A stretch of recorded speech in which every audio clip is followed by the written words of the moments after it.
All right, so we will get everything started in a few minutes. People are logging in right now. We're up to about 500 participants. So a couple minutes and then we'll get everything started.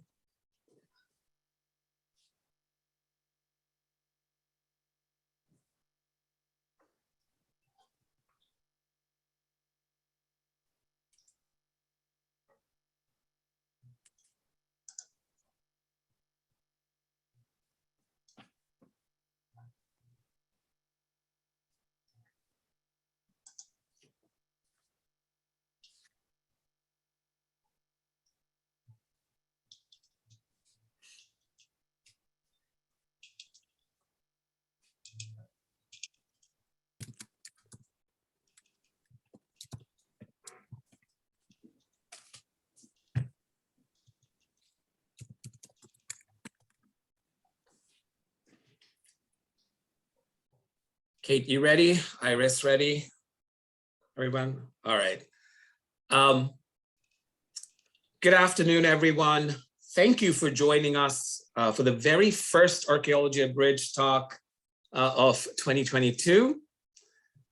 Just a couple announcements before I turn it over to Letitia, who will introduce our speaker for today, Kate Liszka. We do have ASL interpreters, as you can tell. Unfortunately, that is only available on a desktop version. If you're looking at it on a mobile and you do want to access the ASL interpretation, please switch over to a desktop. The other thing is that we are recording this presentation. So please know that, and we ask that you don't record it personally.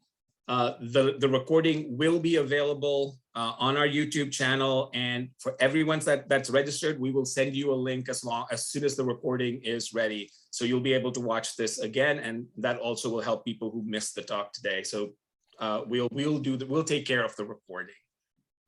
After the talk, there will be time for questions and answers.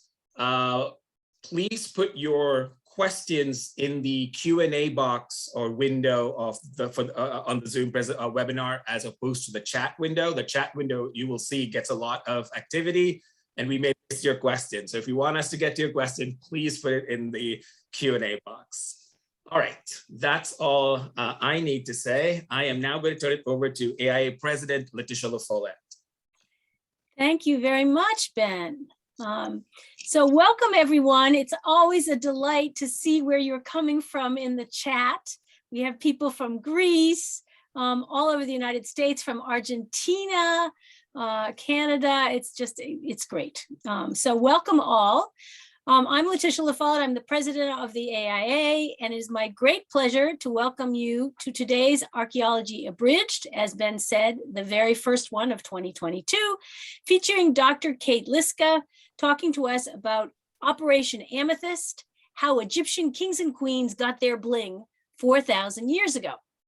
So let me introduce our speaker so you know a little bit about her.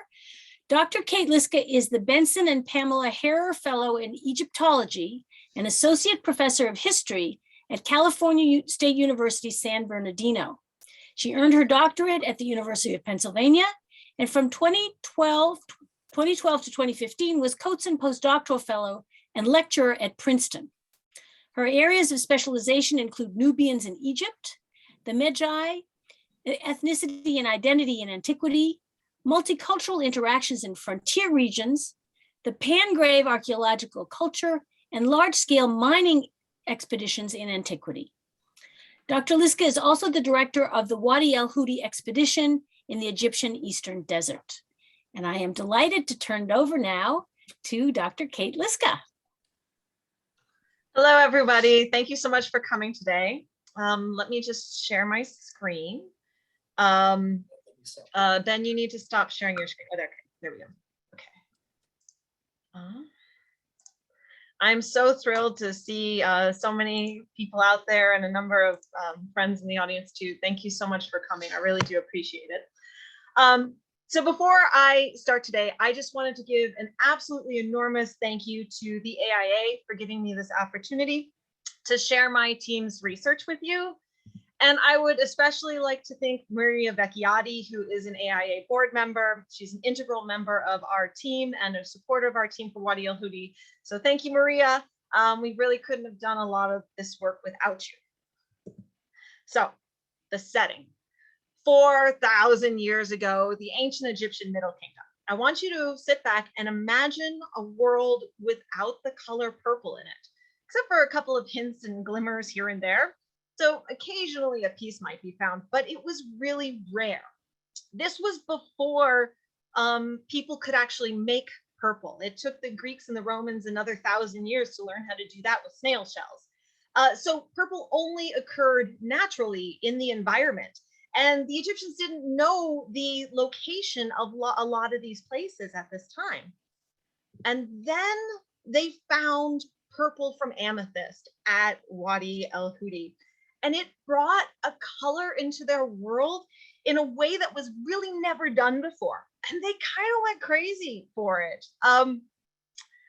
The pharaohs would send people to the ends of the earth to get it, right? They would brave terrible weather and extreme environments, heats and insects and really drastic landscapes and deplorable work conditions. For what? Well, amethyst. It's a beautiful stone, right? But it has absolutely no utilitarian purpose except for being incorporated into really awesome jewelry. But yet these ventures seemed worthwhile in many ways. So in 2014, since 2014, I've directed the Wadi el-Hudi expedition to the Eastern Desert of Egypt.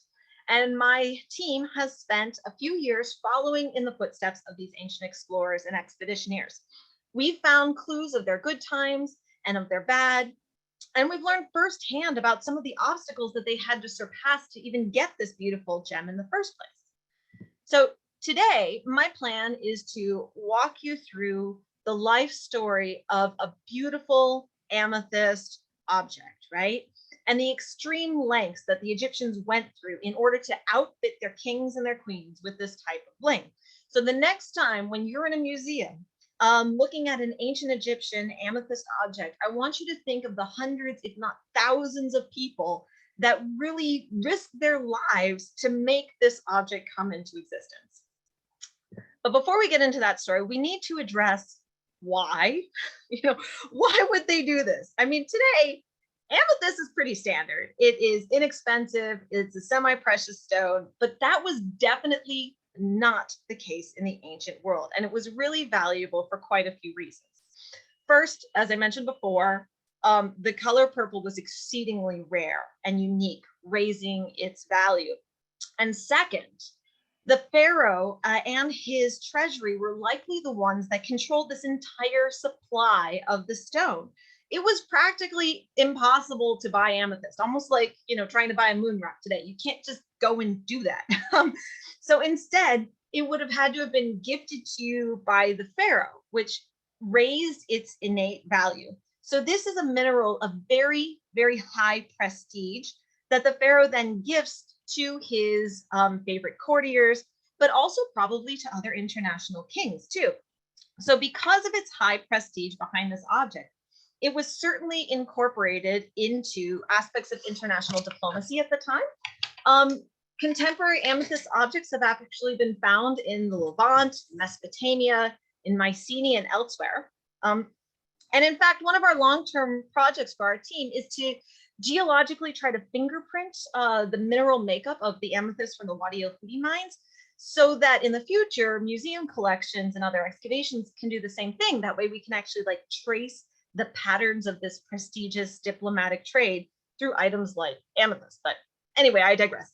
Of course, because amethyst is so expensive and so prestigious, the stone was also heaped with magical and religious meanings too.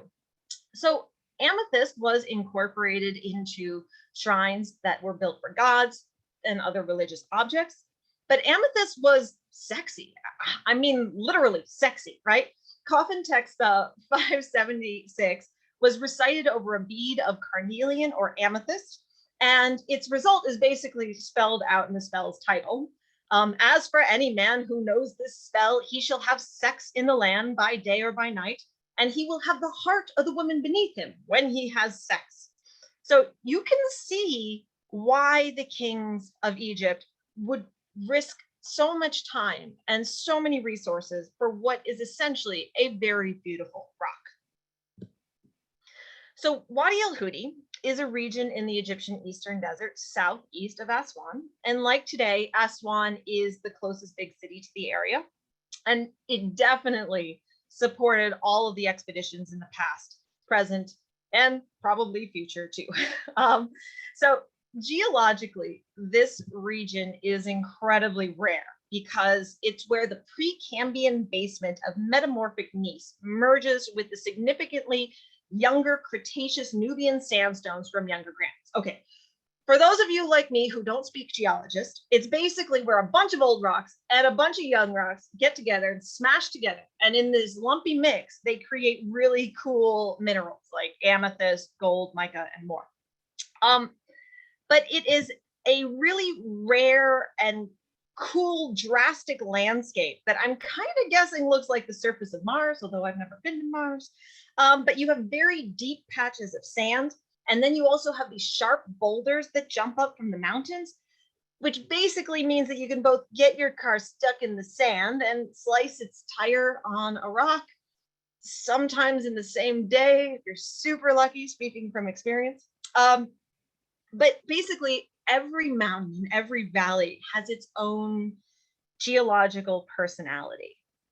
Plus, because the soil particles are pretty tiny and the rocks are heavy, it means that there's not a lot of wind-blown sand. There's not a lot of buildup of soil deposition over time.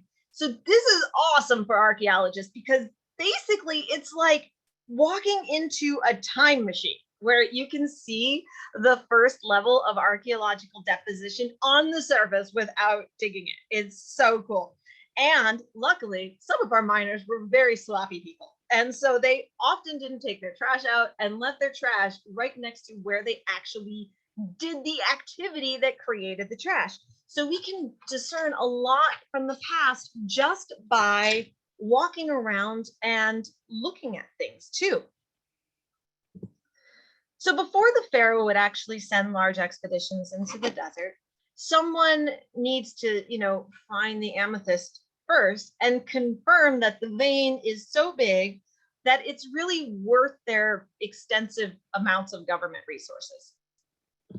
So over the last 8 years, our archaeological work has surveyed the entire region of Wadi el-Hudi, not just the 3 large mines and settlements that were discovered in the 1940s. We've now discovered upwards of 46 archaeological sites in the area. And a lot of the information about how this larger region works as a unit kind of comes together when you do this very large type of look at an area. And we've discerned a couple of things. First, we now have evidence for some pastoral nomads moving through the region. Although we don't really quite know when they date to yet, we're working on it. We have found evidence for some small cemeteries of pastoral nomads, and they're placed at the mouths of wadis on like small crests of the hill. So for those of you guys who don't study the Eastern Desert pastoral nomads, that's kind of a normal trend. They look for these mouths of wadis for their burials. And additionally, if you look at our inscriptions from Site 6, there are in fact animals or older drawings with a very different patina than our soldier drawings. So we have a lot of inscriptions at Wadi el-Hudi, and there's actually probably about 1,000 years difference between these 2 images on the object. Our animals here are probably 5,000 years old, where our miners are only near 4,000 years old. But you can see people like moving through the desert in this area too. And maybe these locals actually shared some of their knowledge of the landscapes with the Egyptians. We can't really prove that. We just know that they are in the area. So second, because of this very large regional survey, we now have a lot of evidence for ancient Egyptian prospectors. So about 20 of these sites are actually, prospectors' mines, these very small scale mines that kind of dot all over the region. And typically this is just a hole in the ground that's usually about, like 20 feet in diameter, maybe about 6 to 8 meters, that type of thing. And there are spoil heaps that are mounded next to the hole that came out of it. Now, archaeologically, besides the hole, very little else exists around these prospecting areas. I mean, they might have had a couple of small pieces of pottery or maybe some windbreaks or some small huts, like, 1 to 4.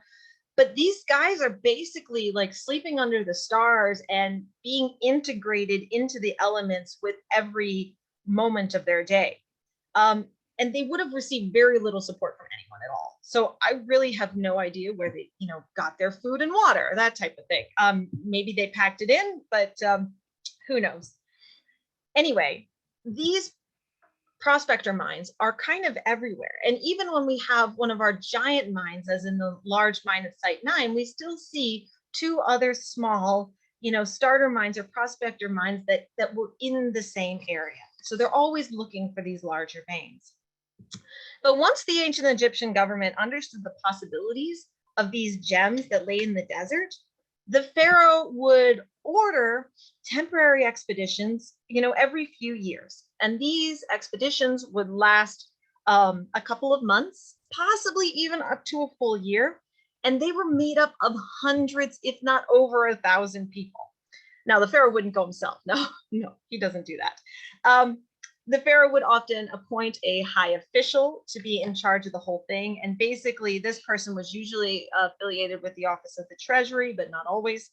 And the person would then essentially take a branch of the army or a large group of workers to get this genuinely impossible task done. Now, fortunately, many of these high officials would also commission a lengthy historical inscription telling us about their expeditions. And we currently have over 280 rock inscriptions from Wadi el-Hudi. And basically every time we go out into the desert, we find more, which is really awesome. But these historical inscriptions are written by a top official, and they really give us some very amazing information. So Wadi el-Hudi 6, which you see here, was actually made during the reign of Sinwasser I in year 17. So that's something like 1950 BC, so nearly 4,000 years ago. And we see the person who wrote the inscription and was in charge of it. It was a steward, a guy by the name of Hetepu. And he came out with the army of the Lord, the king, right? So he's coming out with the army specifically to fetch Amethyst. They're telling us why they're there. For every ka of the Lord, like prosperity, health, essentially for a large circumlocution, meaning the king, we went to go get Amethyst. Why? For the king. Now he brought his number 2 with him, a guy by the name of Resuware. And these 2 were basically in charge of everybody else. So they have 1,000 young guys from the city of Thebes. That's the modern town of Luxor today. And these were probably the unskilled laborers doing a lot of the grunt work. We also have 300 soldiers that come from Elephantine and Komombo. Elephantine is the island in the middle of Aswan, so it's basically the same city that's supplying these expeditions anyway. Komombo is just like 40 miles or something like 50 kilometers north, so not very far away. And this is where you're getting your soldiers. Then there's upwards of about 200, mid-level, upper-level officials who are probably the skilled laborers, the ones that actually get involved with the ins and the outs of the actual mining process and how everything's supposed to come together. So when you add up all these people, we have over 1,500 people participating in one expedition. It's really sizable, especially when it comes to the logistics for 1,500 people. So first, you 1,500 people, they're basically marched into the middle of nowhere, right? Where are they going to live? And so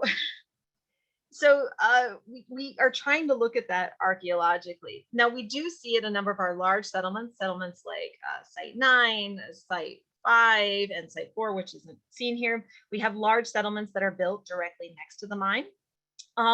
But we also know that these large settlements were purposely constructed only after they had started doing the mining. And that's because the stones that are used to build the walls are both from the surface, those are the darker colored ones, but then also from the mine, those are the pinkish colored ones. So they're, whoever's building these settlements are actually bringing together different sources of rocks at the same time. So the mines were already started at that point. But despite the fact that we have 1,500 people that we know are kind of part of these missions, we don't have space for 1,500 people to sleep.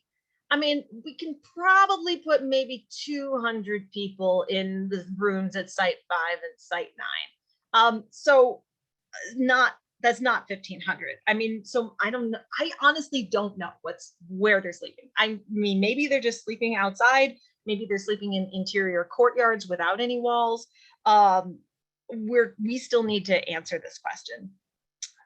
But also we see with each of these expeditions that as they came out, they also would build and expand these various settlements too. So we actually have a lot of evidence for phasing within the archaeology too. So for instance, at Site 5, we can see archaeological phasing in like this inscription here. So for those of you who don't read hieroglyphs, it's upside down. So whoever reused this stone, didn't care about the inscription. They basically just flipped the stone and put it into their wall. Similarly, down in the bottom right here, this inscription was in fact reused in a wall and would have been covered over as part of the wall. So like the same guy that wrote these weren't the ones that flipped them over and covered them over. So you can actually see like different levels of phasing in these settlements. So they're always kind of growing and changing a little bit. Now, these people who were part of these expeditions were out in the desert for months on end. And, if you're there from April through October, it is ungodly hot. So getting up to about 120 degrees during the day, and even in the early morning, it's over 90. So for those Europeans in the audience, that's something between 38 and 45 degrees. It's really crazy, crazy hot, right? So you'd think it might be a little better in the winter, but that's not necessarily the case because the desert loses all of its warmth at night and it can be really, really cold outside. And there can also be these harsh weather events like winds that come out of nowhere and turn into sandstorms, or flash floods that happen every 10 years, like the one that I was lucky enough to experience firsthand last November in Aswan. They came out of absolutely nowhere. So basically, there is no single good time of the year for a large expedition to stay in the desert for a long time. Moreover, I've learned from personal experience that you are not alone in the desert. There are so many bugs. And you're the only source of food, flies for miles. And so once they find you, they do not leave and they are relentless. It's nasty. Anyway, plus when it's hot and there's no wind at all, you're bitten by horrible sandflies that really are, a plague in many ways.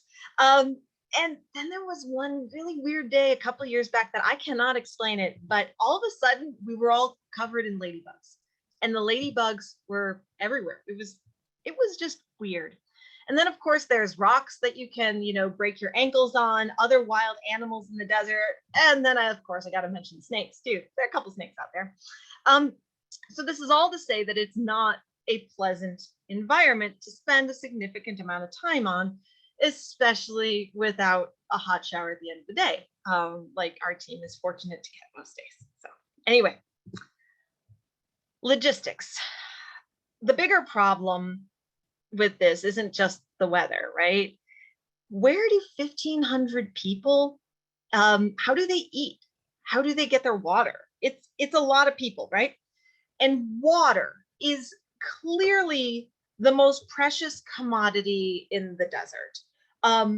But for years, my team has scoured this large region, and we have not yet been able to definitively find something that we can call a well that they could have gotten their water from. Now, 3 miles away from sites 5 and 9, the big amethyst mining areas, there is a place called Site 8. And this is a geologically lower point in the landscape that might be closer to the water table, and it's definitely sandy there. but previous researchers have claimed that Site 8 is a well. But honestly, having studied now all of the prospectors' mines and starter mines in the desert, they basically look exactly the same from the surface. And Site 8 it actually has 3 of these features. So if there was a well, like why would they have 3 different wells in the same area? It's kind of confusing. And at the same time, around these features, we don't have hundreds and hundreds of broken pottery water jars. So you would expect if it was a well, people would break their water jars and then they'd have all their trash around it and you'd be like, oh, cool, water was here. But that doesn't exist. Now, that being said, they might have been carrying water in animal skins, which we know that they did at some points, but then which would account for the lack of broken pottery jars or water jars there.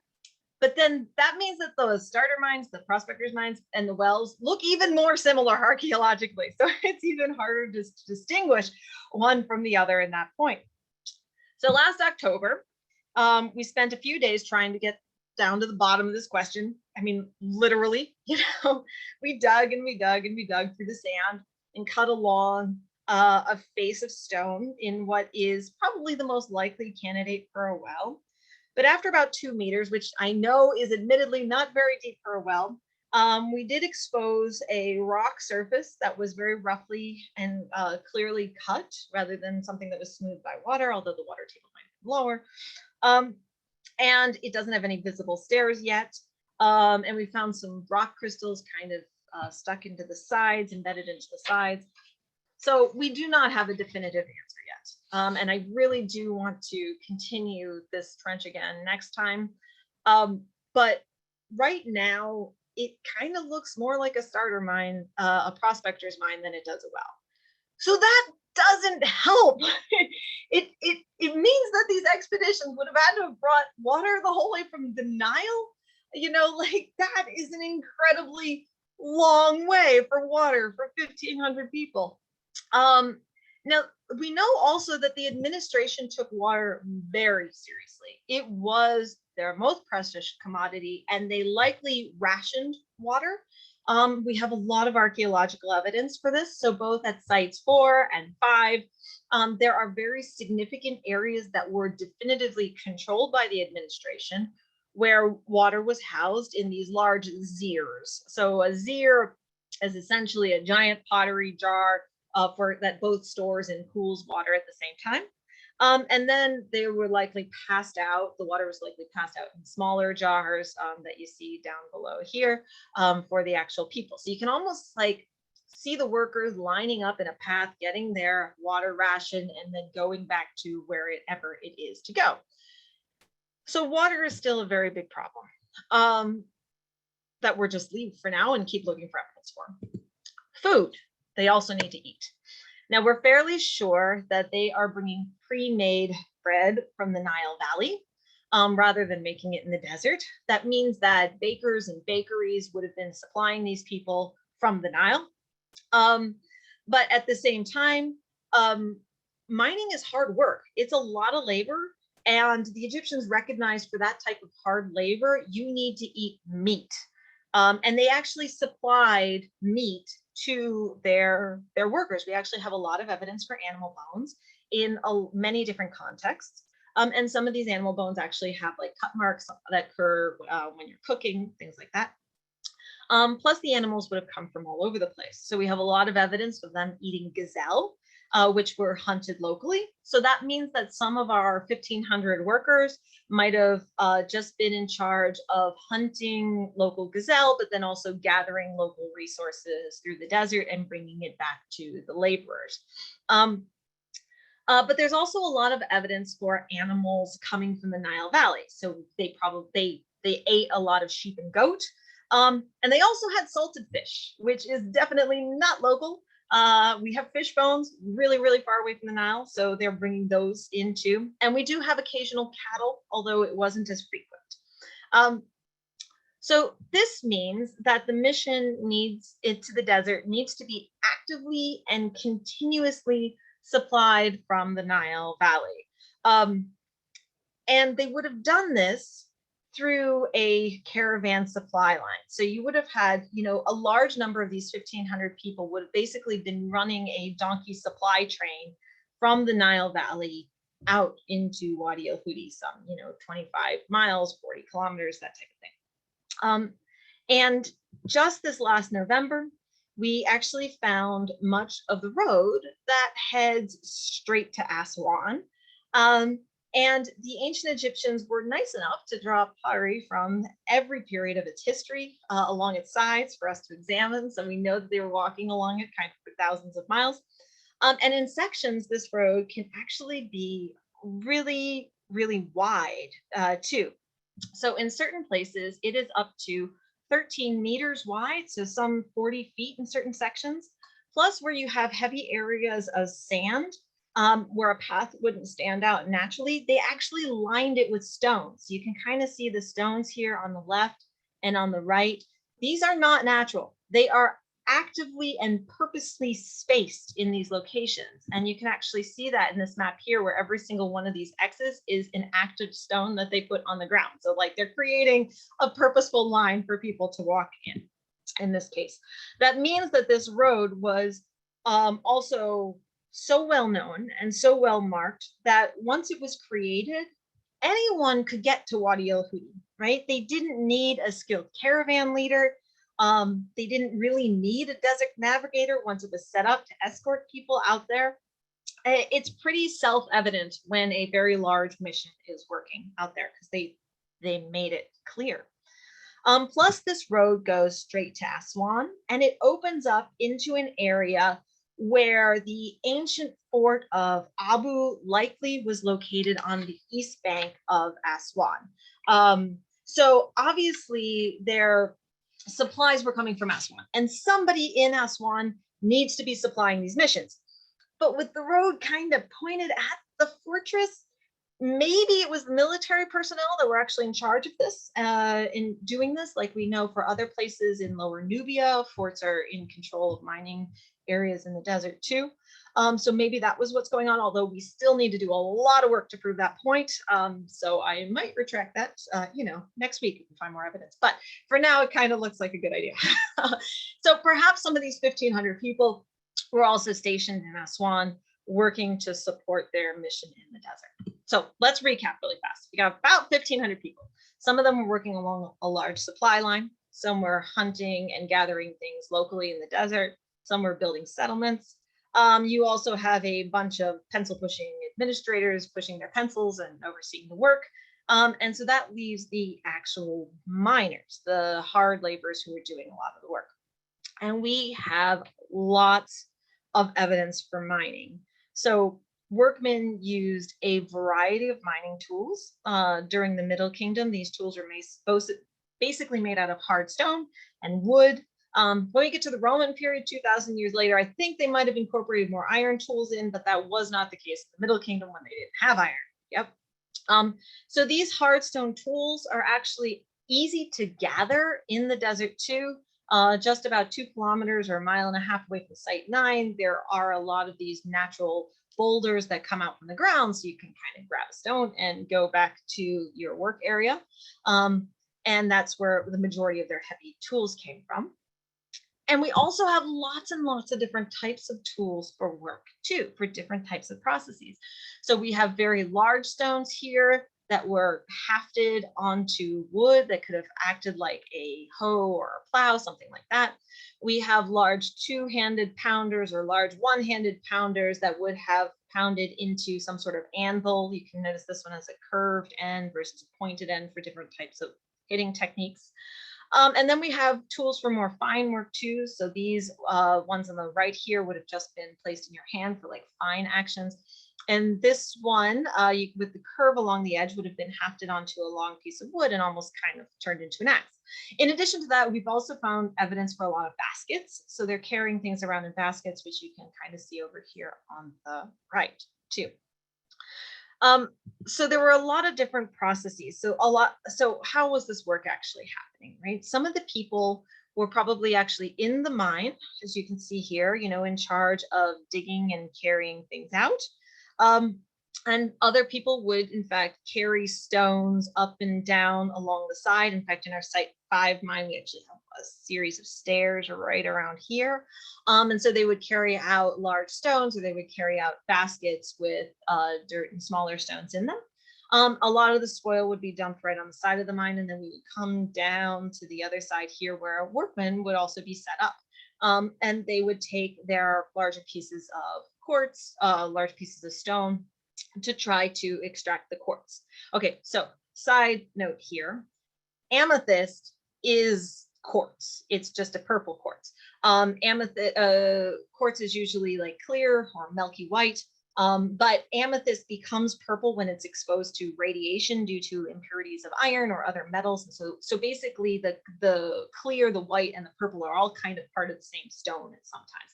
So they all come together. And so they're trying to break off the granodiorite aspects of the mine and get to the quartz sections. So that would have happened in our first process of mining right next to the mine here.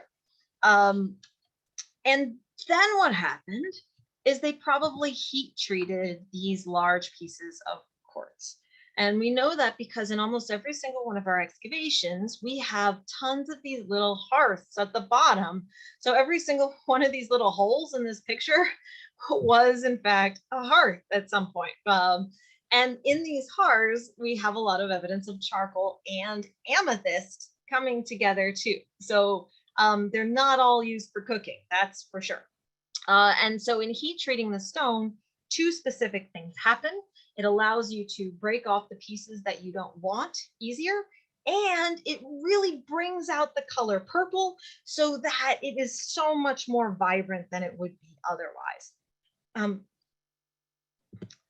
Now, on the other side of that equation, that means that if they're heat treating, they have to be burning a lot of things. So they need a lot of fuel for fire. And just this last season, we had a charcoal specialist come with us, and she was able to look at a lot of our charcoal and demonstrate that the trees that they're burning are local desert trees. So it almost seems like the same guys that are probably hunting the gazelle out in the desert are likely also cutting down trees and bringing them back to the areas of the miners.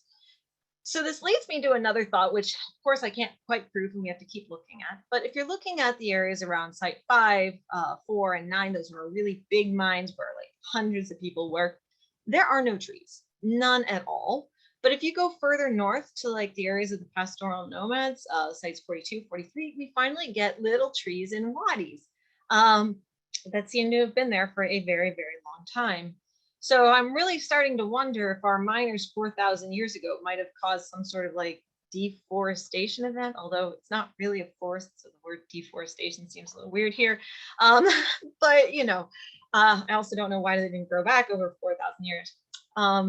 Yeah, but they're questions. You know, they're clearly using their environment and bringing in more wood from the local area. Anyway, so the first level of refinement happens directly next to the mines on either side of the very large mines. But then you can see the administration getting involved and really taking a heavy hand at the types of things that are going on here.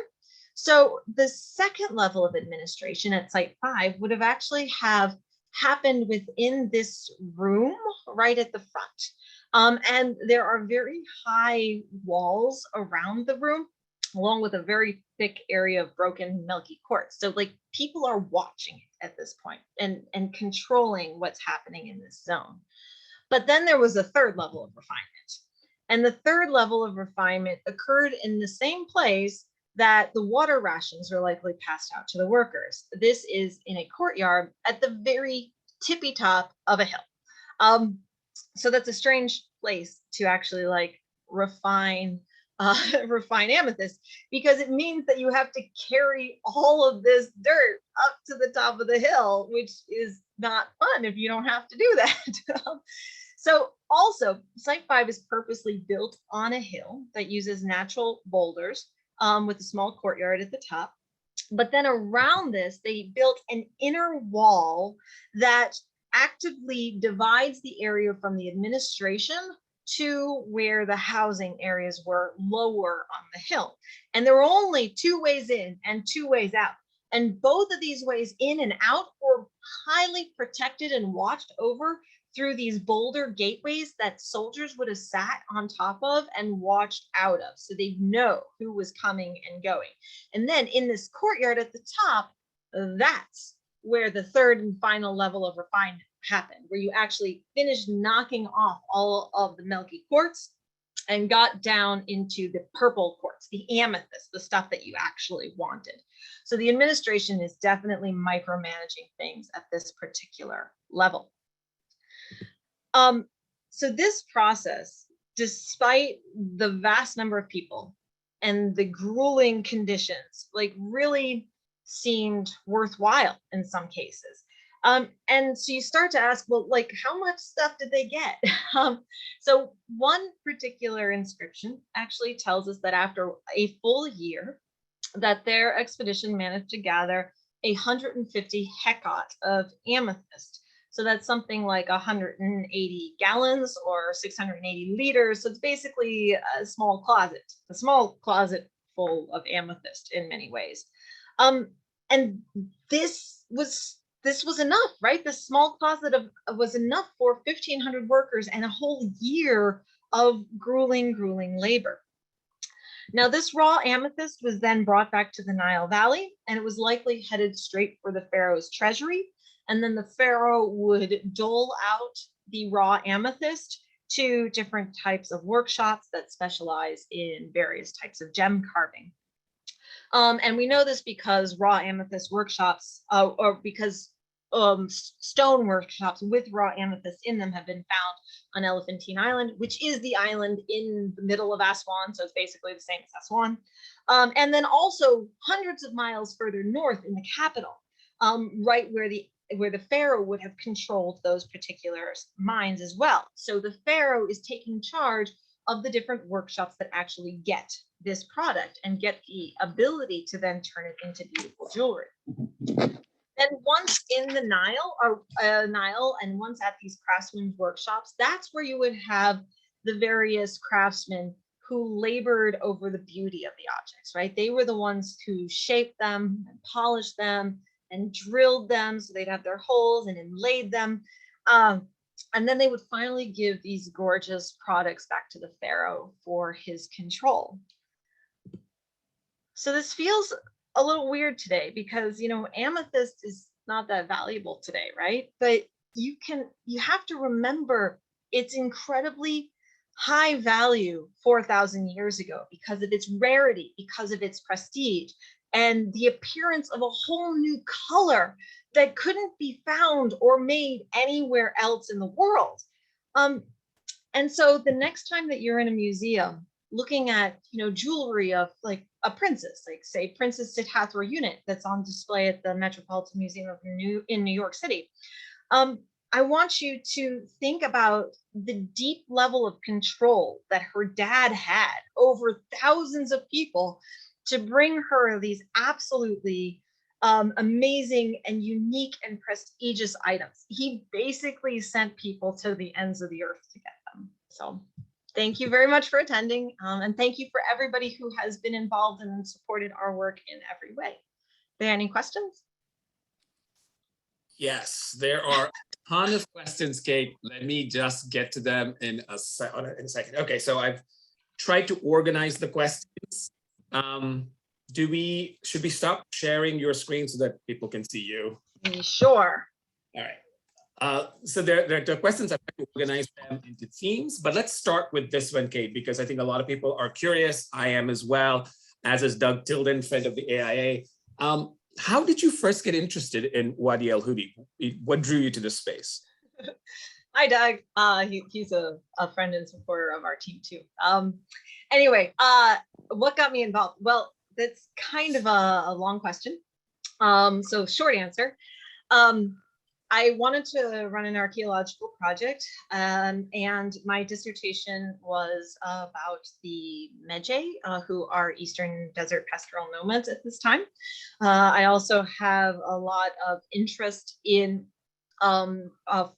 questions of administration, urbanism, fortifications, and basically how organization happens.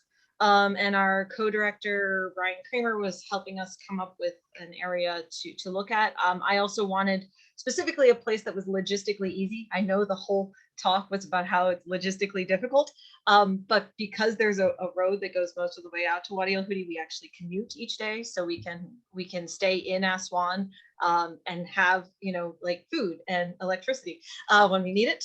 So it was logistically simple to do, and it seemed to fit well with a lot of the larger questions of interactions between pastoral nomads. So it fits. It was logistically easy, and it's a very cool site. Three of us actually run the project, Brian Kramer and Meredith Brand, and it fit with all of our research interests as well. So it's been a lot of fun. Okay, if I seem distracted, it's because I'm looking at the questions. I'm listening. That's okay. A couple questions about amethyst itself. Where else in the world can amethyst be found, both in antiquity and today? A quick answer to that. Yeah, okay. So today, amethyst is found everywhere. It's found in Madagascar, it's found in Brazil, it's found all around the world, to the point where the amethyst in Egypt is almost non-existent compared to other places. But that is not the case in antiquity. Now, Pliny the Elder, which is like 2,000 years after my guys in the Middle Kingdom, Pliny the Elder actually tells us where amethyst was found in the ancient world.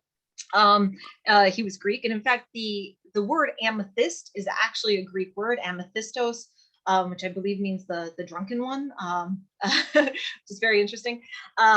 Especially because the Greeks thought that amethyst actually helped protect from drunkenness or hangovers, that type of thing. Anyway, so Pliny the Elder says that in the ancient world, the good amethyst came from Egypt, from India, from Petra, from a place that I'm currently forgetting. Sorry, I should know this, up in Turkey. And then some lesser quality amethyst also comes from an area around Greece too. So there are basically 6 places, but he said that the really good stuff comes from India and in Egypt at that point. Yeah. Okay. And another sort of technical question about amethyst: does it occur in continuous veins or in isolated geodes? Well, I think both, although I'm not a geologist. So for all those geologists out there that are actively correcting me, I apologize. We do have aspects of actual veins that they can follow, but I've seen it broken into geodes too. So I think there are more veins out where we are. Okay. And then keeping with the theme of amethyst, again, the color purple. So you had the sort of sexuality connotations, or at least that's one of the things that they're talking about. But does it have any other significance, sort of like in Rome, you know, the connection to royalty? Is that a direct connection they're making, the color purple? Well, the color purple becomes really significant when the Greeks and the Romans can make it. But this is 1,000 years later. They start to learn how to make it from snail shells, I think around 1000 BC. But we're at about 2000 BC at this point, so they couldn't make it then. So yes, the color purple changes its meaning at that point, and it has been established in royalty at that point because it was really hard to make. And of course, any emperors would, you know, don the purple and actively wear purple, but that was in part because it was so rare. I mean, you even get that into medieval Europe with, you know, French kings only wearing purple too. And it's because it was very hard to make and very rare, and because it comes out of this tradition of incredible rarity. A lot of questions about the climate. Was the climate the same? The climate, and I will lump this in with vegetation, was that the same at the time in the past as it is now? Mostly. I mean, it might have changed, but not terribly extremely, right? Like it was definitely a desert. It might have dried out a little bit more, still was not pleasant. There was probably a larger climate change in Egypt around, you know, something like 2200, 2300 BC, but that also predates when they found the amethyst. So it would have happened like 200 or 300 years earlier. That might have changed some pastoral nomadic patterns and the number of pastoral nomads in the area. But we are looking for that type of evidence. but I'm assuming that, maybe it was slightly wetter with a couple more trees, but it certainly was not, nice at this point. Okay. I mean, deserts are nice. Let me take that back. I don't mean to be mean to deserts out there.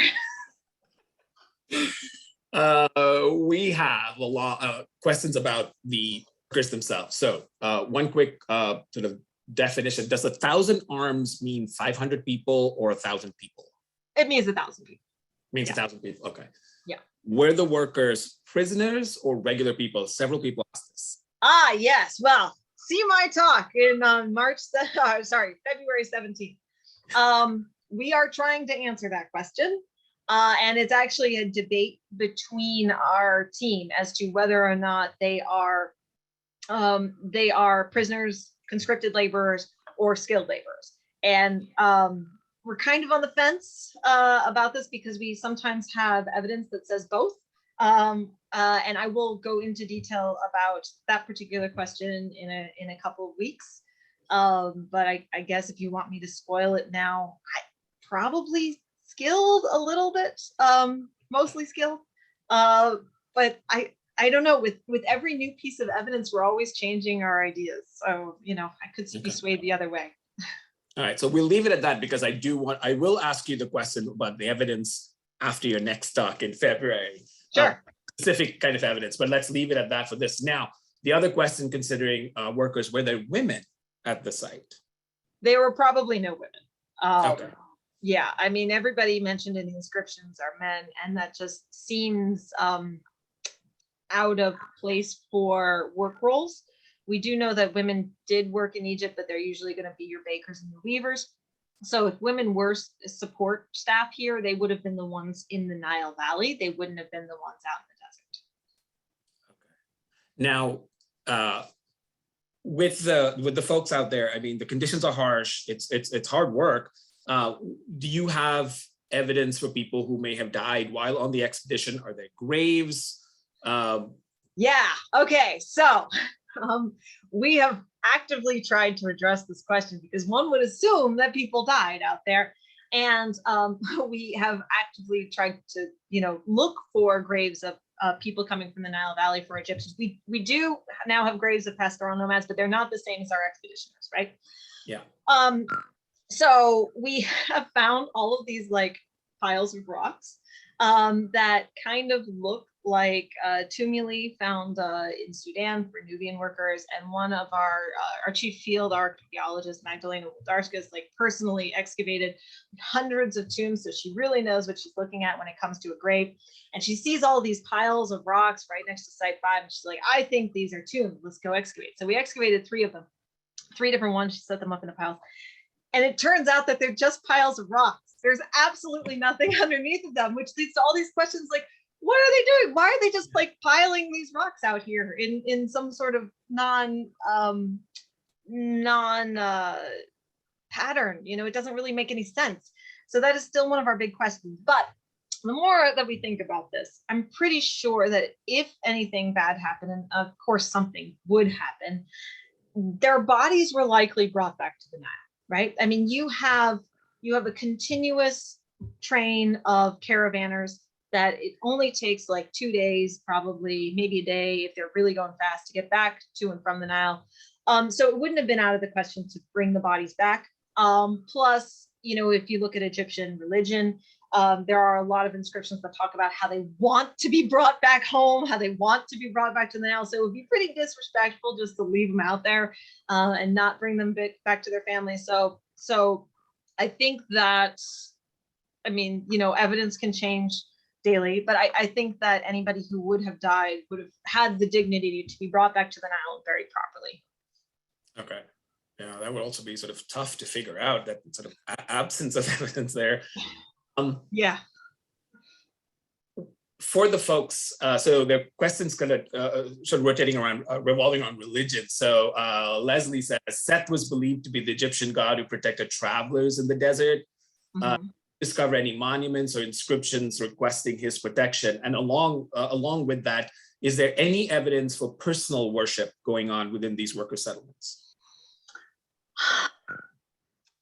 Great question. No.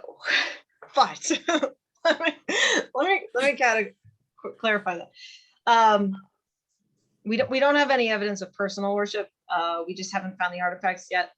But even with our inscriptions, we don't have a lot of mentions of local deities, with the exception of a couple of historic inscriptions that might have mentioned one god. Now there is one stele, but this stele is super weird because it dates to the New Kingdom.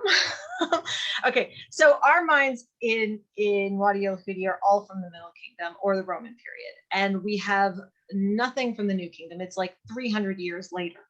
And yet, even though I don't have a single piece of New Kingdom pottery from 300 years later, and we know that they did not reopen the mines, the one thing we do have is a beautiful stele from a guy by the name of Ususatet, who is the king's son of Kush. So if you know anything about Egyptian administration, he was kind of on the level of the vizier that ran everything south of Egypt and into the desert. So like this is his jurisdiction. Right. And he carried or had some guy carry a stele 20 miles, 35 kilometers out in the desert and leave this there that basically gives his name and says he's the king's son of Kush. But it also has a picture of him worshiping the goddesses of Hathor and Satet, which makes sense because the local goddesses of Aswan are Satet, and Hathor is kind of connected with the desert. So in Leslie's question, she specifically mentioned Seth.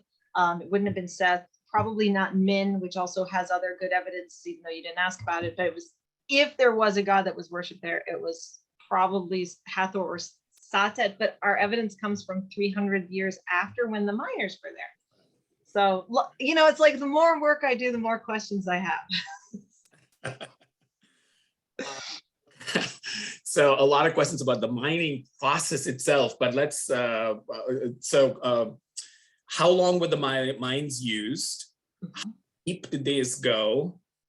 And along with that, this idea of expeditions, were there other materials or minerals that the pharaohs sent large expeditions out to? Okay, great questions. So we don't know how deep the mines were yet, because they of course collect sand at the bottom of them. We have not excavated to the bottom of one. I would like to core down to them in a future season, but we need to get a specific coring specialist to come out with us. So we're not really sure, but they're pretty big. They are open pit mines. They would have been started in the Middle Kingdom, but miners always go to the same spaces that other miners were.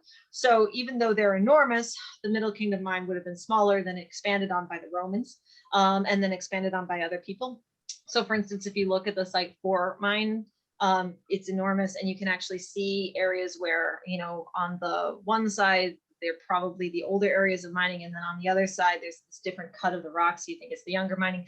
But, you know, it didn't stop with the Romans. You know, people actively use these mines just on smaller scales, even until the modern day.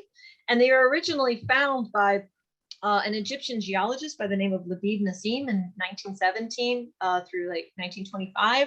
And the reason that he was out there was because he was prospecting for minerals for the Egyptian government. And so what do? You go to the same place that the old mines have been.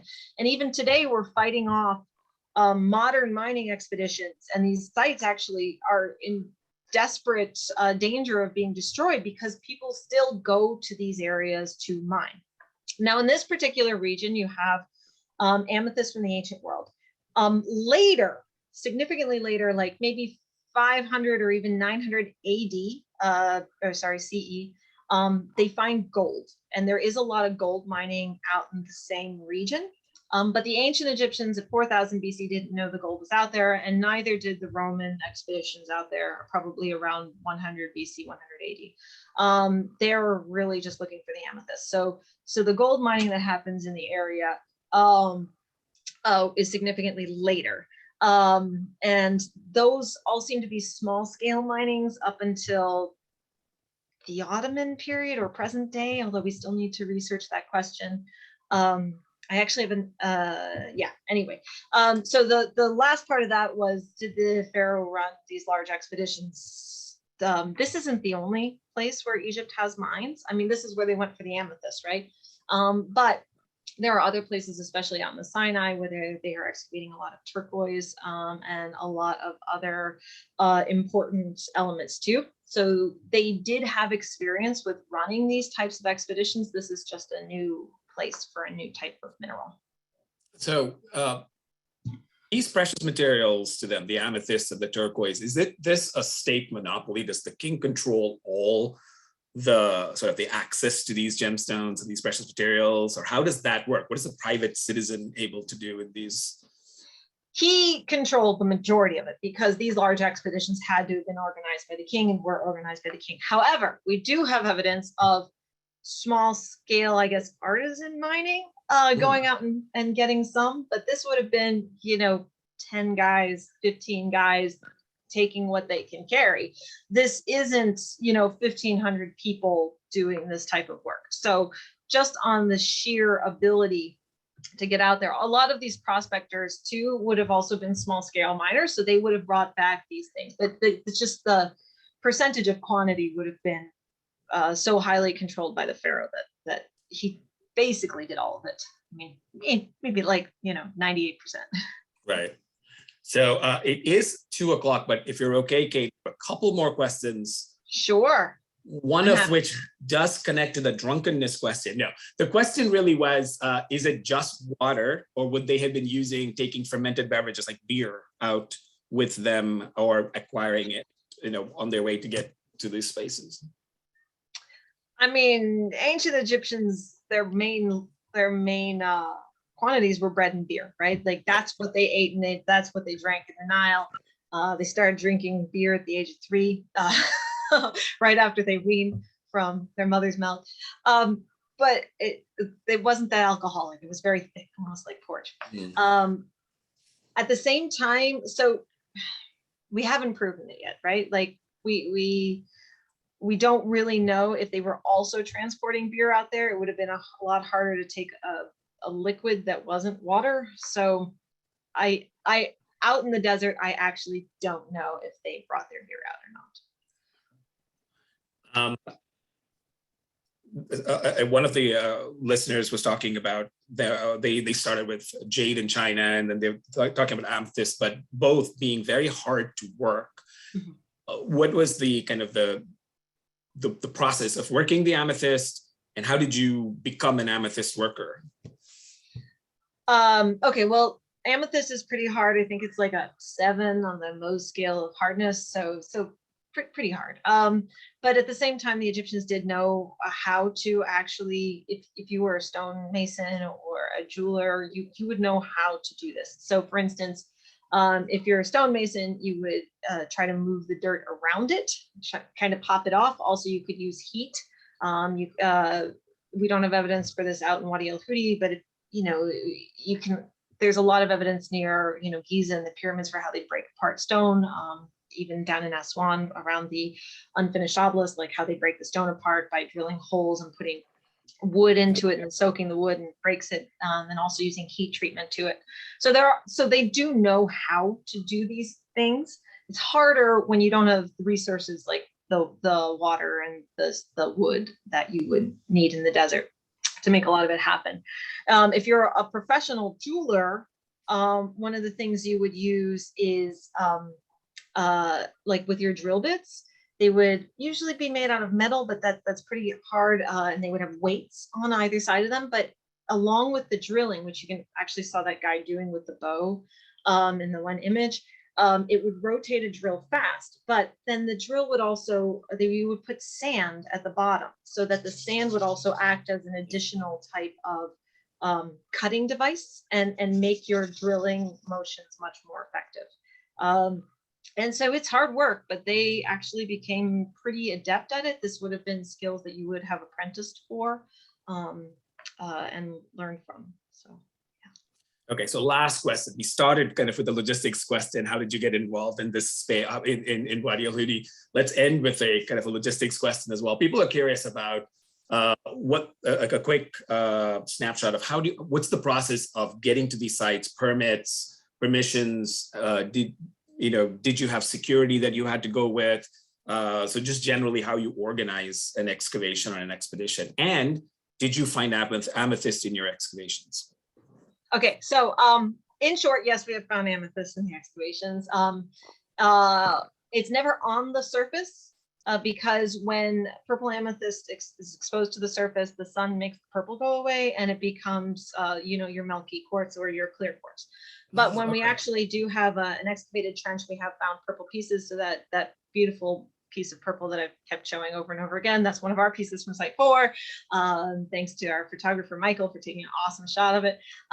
Anyway, so as far as our permits go, it's complicated. We love working with the Egyptian government. We actually have to get a series of about 5 different permissions from the Ministry of Antiquities. And then it's in a military zone, so we have to get permissions from the army, the secret police, the military, the environment, and basically have them all line up in particular ways. So it's a process, but we've also been through it for several years. And, we have a lot of support in the Ministry of Antiquities, especially locally in Aswan, so that when the permissions come, we basically have to jump on the occasion that we actually have a window open, and then we go out and try to do some work before the permissions end and they close up again. So it's a bit of a thing. An inspector comes with us every single day out into the desert. So we are always working hand in hand with the ministry. Any of our artifacts goes directly to the Ministry of Antiquities official storage area in Aswan. And so if we're studying them after we bring them out of the desert, we study them in that magazine storage area. And it's all controlled by the ministry. Of course, we're not allowed to take anything out of the country, but even sending things to Cairo for specific type of testing, we also have to get special permissions for. So when we want to do like petrographic analysis or other types of things, we need to do an additional permission for that. But it is possible. It just, each step is a small step. But the Ministry of Antiquities has really worked hand in hand with us to make these things done right. So yeah. All right, I think that's all the time that we have. Kate, thank you so much. Thank you. I mean, this is incredible. And again, this is not the end of it. Kate is going to give us another talk on February 17th, 2017. We will, of course, have all the information out for you, and we will reach out to everybody to remind them that Kate's going to be back with us in less than a month. Kate, thank you. Iris, Amber, thank you for your work. And thank you to everybody who tuned in to watch Kate. Thank you so much for coming. Thank you to Iris and Amber too. And if you want to learn more, we have a website, el-Hudi.com, and Facebook page and other things too. So thank you all so much. I hope to see you all in a couple weeks. All right. Bye, everybody. Bye.